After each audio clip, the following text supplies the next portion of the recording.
இந்த செயினோட டிசைன் ரொம்ப நல்லா இருக்கு லட்சுமி.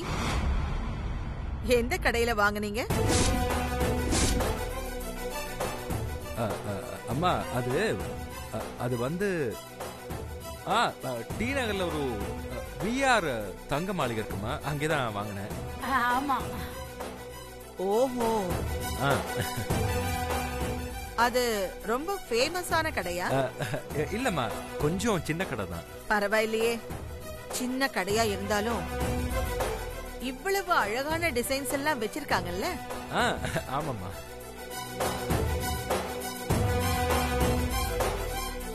என்ன சண்முகம், எல்லாத்துக்கும் நீயே பதில் சொல்லிட்டு இருக்க. லட்சுமி எதுவும் சொல்ல மாட்டேங்கிறாளே. என்ன லட்சுமி, இந்த டிசைன் உனக்கு பிடிக்கலையா? அது இல்லம்மா, அப்படிலாம் ஒண்ணு இல்ல. அன்னைக்கு இந்த நகையை வாங்க போகும்போது நான் மட்டும் தான் போயிருந்தேன், லட்சுமி கூட வரல. அதனால நகையை பத்தின விவரம் எல்லாம் அவளுக்கு தெரியாது.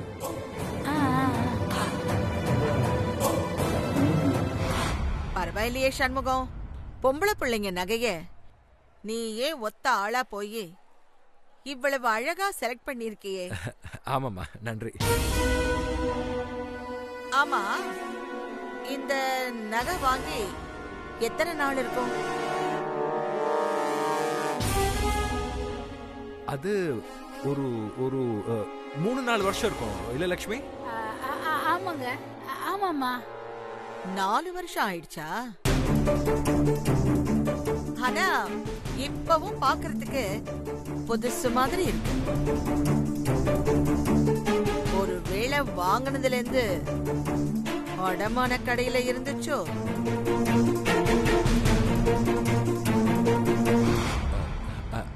ஆமாம்மா, ஒரு 2 வருஷத்துக்கு மேல இந்த நகை அடகு கடையில் தான் இருந்துச்சு. அதான் இப்பவும் புதுசாவே இருக்கு. இந்த நகைய நீ கடையில வாங்கினப்போ இது விலை எவ்வளவு இருந்துச்சு?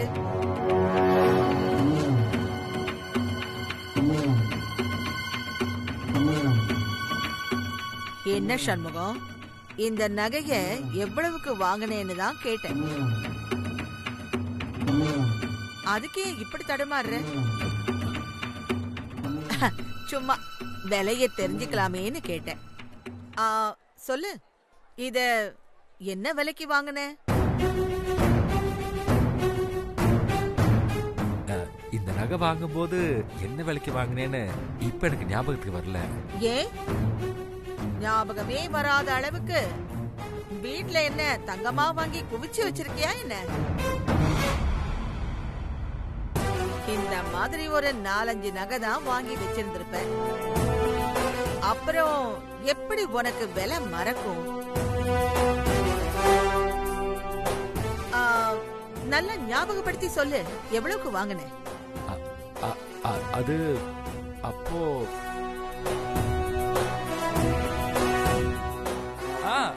பவுன் வந்து 21,000 ரூபாய்மா. ஓஹோ, 21,000? ஆமாம்மா. 21 × 4 84,000க்கு வாங்கியிருக்க, சரிதானே? ஆமாம்மா. போதும் நிறுத்து.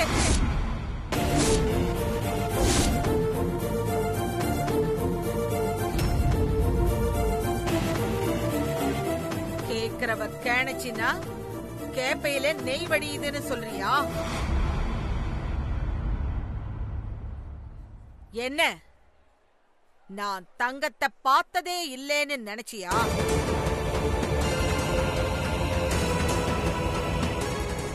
இது தங்கமா?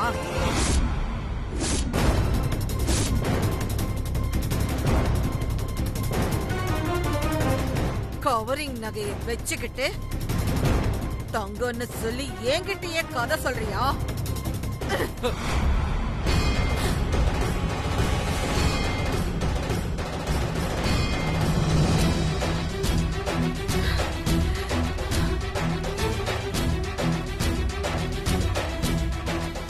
மட்டும் இல்ல, உன் கழுத்துல இருக்கிறது, பொண்டாட்டி கழுத்துல இருக்கிறது எல்லாமே கவரிங் தான்.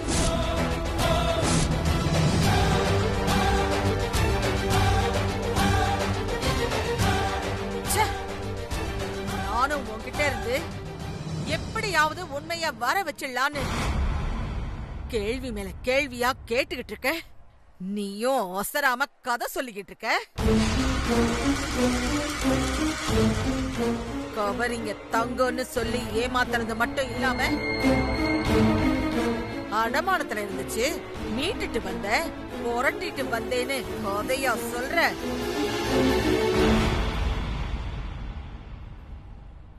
நகை தொலைஞ்சு போச்சுன்னு நீங்க தேடிக்கிட்டு இருந்தப்போ நானா வந்து ஆறுதல் சொல்லி பரவாயில்ல விடுங்க, நான் புதுசு வாங்கி தரேன்னு சொன்னேன்ல. அப்பவாவது என்கிட்ட உண்மையை சொல்லி இருக்கலாம்ல.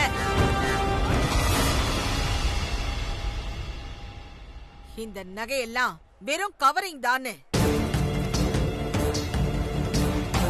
நீயும் சொல்லல, உன் பொண்டாட்டியும் சொல்லல, உன் பொண்ணும் சொல்லல.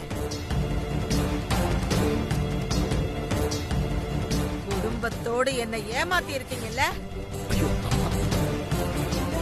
அப்போ வெறும் கவரிங்க தொலைச்சிட்டு என்கிட்ட இருந்து தங்க நகை வாங்கிக்கலான்னு குடும்பத்தோட திட்டம் போட்டிருக்கீங்க, அப்படித்தானே? ஐயோ ஒண்ணு இல்லம்மா. அப்படிலாம் இல்லைங்க. நீங்க ஏதோ ஒரு ஆறுதலுக்கு சொல்றீங்கன்னு சும்மா ஒரு பேச்சுக்கு தான் நான் கேட்டேம்மா, அவ்வளவுதான். மத்தபடி உங்களை ஏமாத்துறோம்னு நாங்க யாருமே நினைக்கலம்மா. ஒருவேளை இந்த கவரிங் நகைக்கு பதிலா நீங்களே தங்க நகை வாங்கி கொடுத்திருந்தாலும் அத நாங்க கண்டிப்பா வாங்கியிருக்க மாட்டோம். அப்பவே நாங்க உண்மையை சொல்லிருப்போம்மா. வாய மூடு.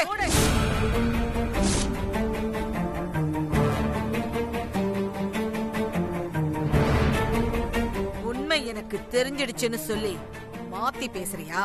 இல்லம்மா, அப்படியெல்லாம் எதுவும் இல்லம்மா.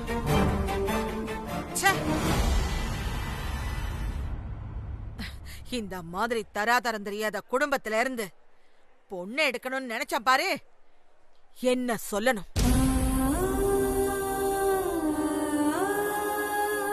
என்கிட்ட கேட்டிருந்தா நானே எத்தனை பவுன் வேணும்னாலும் வாங்கி கொடுத்திருப்பேன்ல.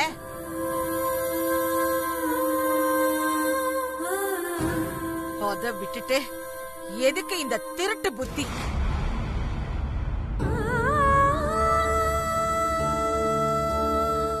இப்படி ஒரு திருட்டு புத்தியோட வாழறதுக்கு பதிலா குடும்பத்தோட தட்டு ஏந்திக்கிட்டு ஏதாவது கோயில் வாசல்ல போய் பிச்சை எடுக்கலாம். அம்மா போதுமா,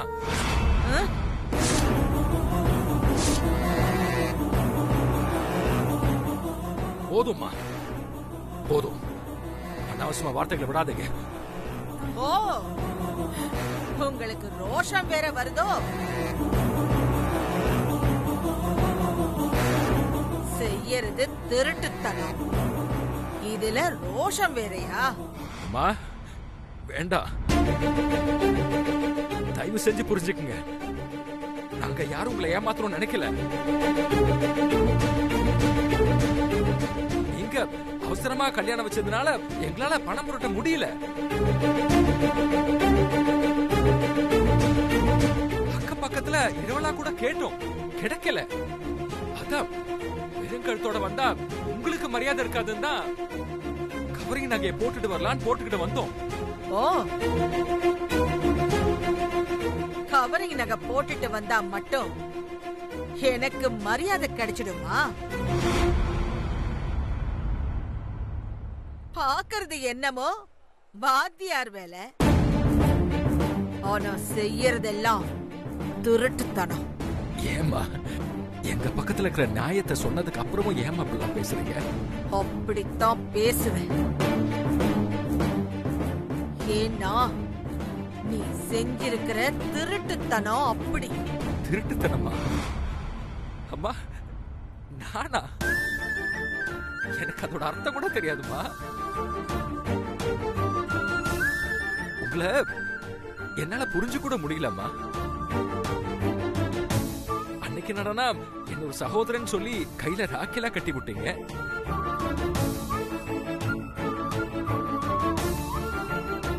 இன்னைக்கு யாரோ மூணாவது மனுஷன் மாதிரி இப்படி அவமானப்படுறீங்களே என்ன?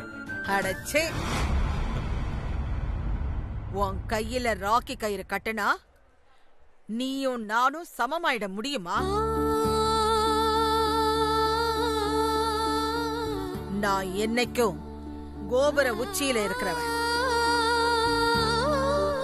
ஆனா நீ தரையில உக்காந்து கோபுரத்தை அண்ணாந்து பாக்குறவன்.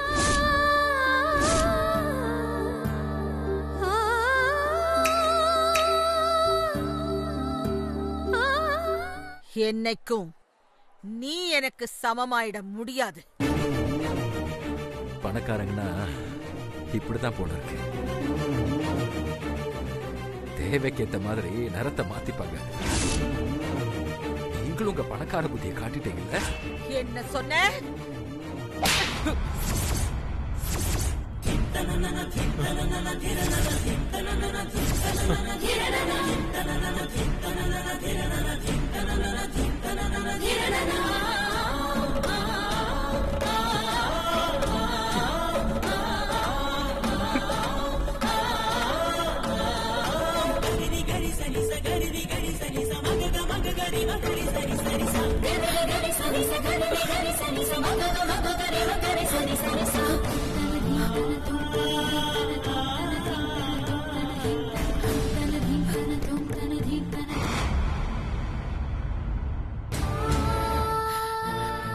என்னம்மா இவ்வளவு மோசமா நடந்துக்கிறீங்க? வாய மூடு. புருஷன் தேவைக்கேத்த மாதிரி நான் நிறத்தை மாத்திக்கிறேன்னு சொல்றான். அப்படின்னா என்ன அர்த்தம்? அவன் என்ன பச்சோந்தின்னு சொல்றான். அப்போ நான் பச்சோந்தியா? அத கேட்டுக்கிட்டு நான் சும்மா இருக்கணுமா?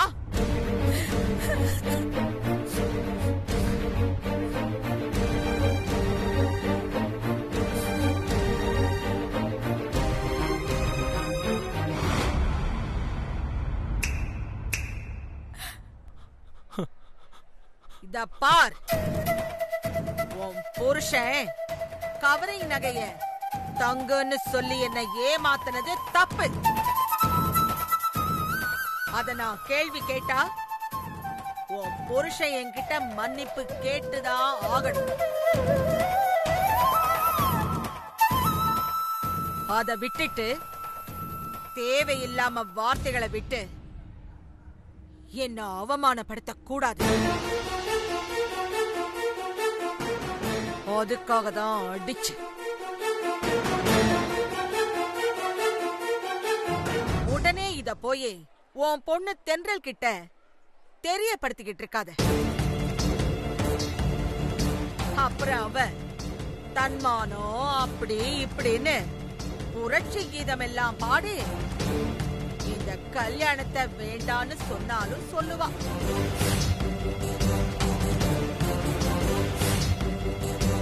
அதனால எனக்கு ஒன்னும் நஷ்டம் இல்ல. உன் பொண்ணு வாழ்க்கை தான் வீணா போகும்.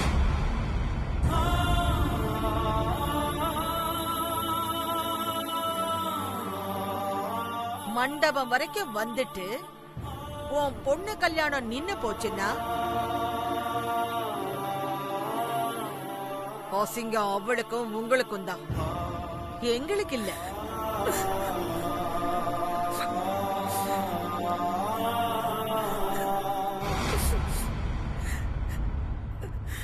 உங்களுக்கு உங்க பொண்ணு வாழ்க்கை தான் முக்கியம். அதனால இந்த 4 செவத்துக்குள்ள நடந்த விஷயத்தை இதோட மறந்துட்டு ஆக வேண்டிய வேலைய பாருங்க. புரியுதா?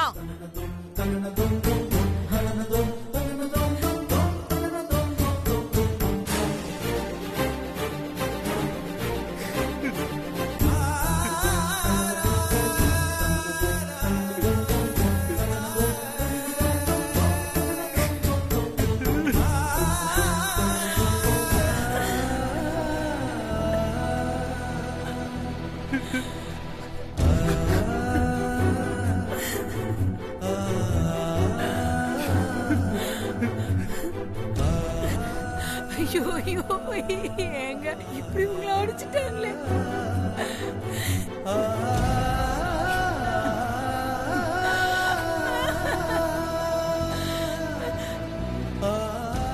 இத பாருங்க, நம்ம தகுதிக்கு மீறின இடத்துல சம்பந்தம் வைக்க நினைச்சிருக்க கூடாதுதான். ஆனா விதி நினைக்க வச்சிருச்சே. ஏங்க எனக்கு அப்பவே அந்த அம்மாவை அடிக்கணும்னு கோபம் வந்துச்சுங்க. ஆனா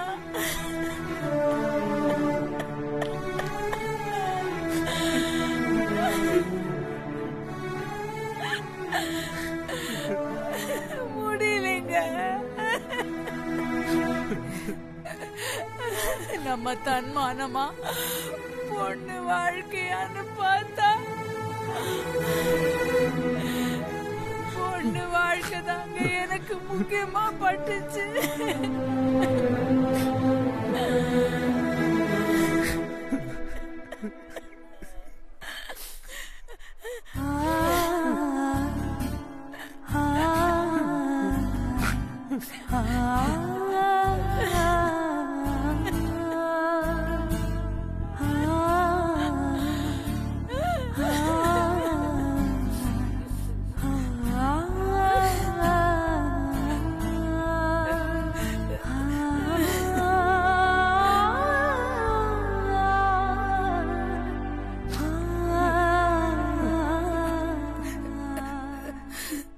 என்னங்க, தென்றல் கிட்ட இந்த விஷயத்த சொல்லிடாதீங்க.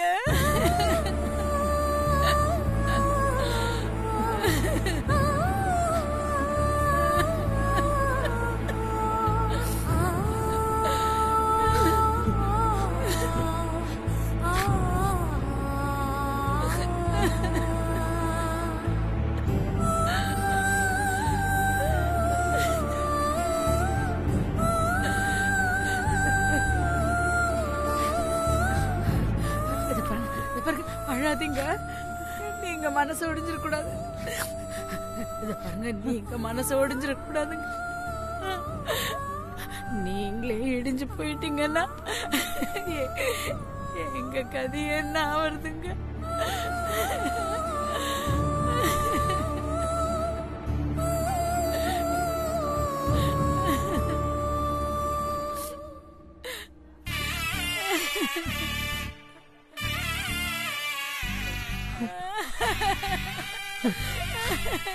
என்ன மன்னிச்சிருங்க. நம்ம குடும்பத்துக்காகவும் நம்ம பொண்ணுங்களுக்காகவும் நாங்க இத்தனையும் சகிச்சுக்கிறோம். என்ன மன்னிச்சிருங்க, என்ன மன்னிச்சிருங்க.